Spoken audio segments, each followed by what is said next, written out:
Hello, boys and girls. Welcome to history.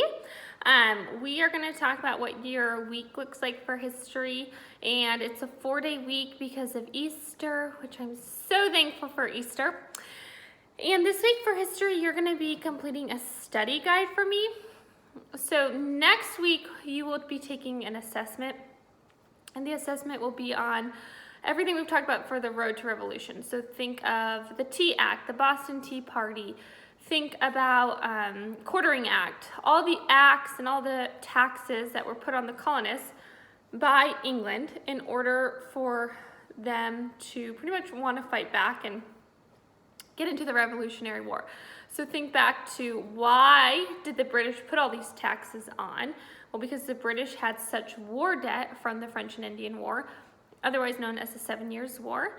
And then they put all these taxes, all these acts onto the colonists. And the colonists, many of them were not happy, especially the Patriots, okay? Remember, the Patriots wanted to start a new union, start a new nation. And so we have the First and Second Continental Congress that meets in Philadelphia, and they're starting to understand that, hey, we might be able to actually pull this off. We might be able to actually start a new nation, and in order to do that, we have to have really the Declaration of Independence. We have to actually gain independence from Great Britain, and so that's where we're kind of leading next into is the Revolutionary War.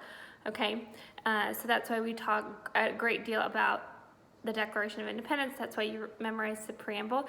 And remember, they wanted inalienable rights. What does that mean? Think back to what do inalienable rights mean? And then I want you to think back to who wrote the Declaration of Independence, right? Thomas Jefferson wrote that. So, and we have many signatures on there, so many patriots. And we're thinking about patriots as people who wanted to separate from Great Britain.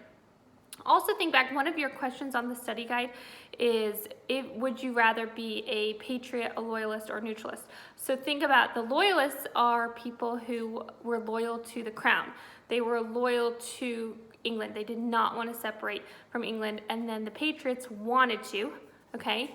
They wanted to separate from England. They were willing to fight in the Revolutionary War.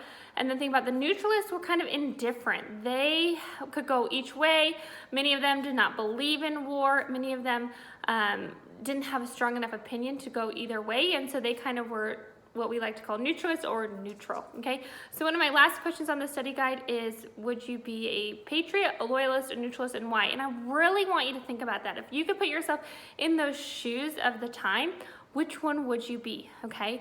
Obviously now we're all Americans, and so we probably would, most of us today might think, I want to be a patriot. But I don't know, I think my personality might have gone to being a loyalist because I'm super obedient to authority, and to contradict authority seems a little bit like shocking. So if I were to put myself in those shoes, I sometimes think if I'm being really honest with myself, I think I would be really timid of the idea of war and going against such a large, powerful country. And think about this time is that England is such a large, powerful country. And so to go against them, I mean, that was a huge feat. And really, most people didn't even think that they were going to win. The likelihood of them winning was very, very, very low, okay?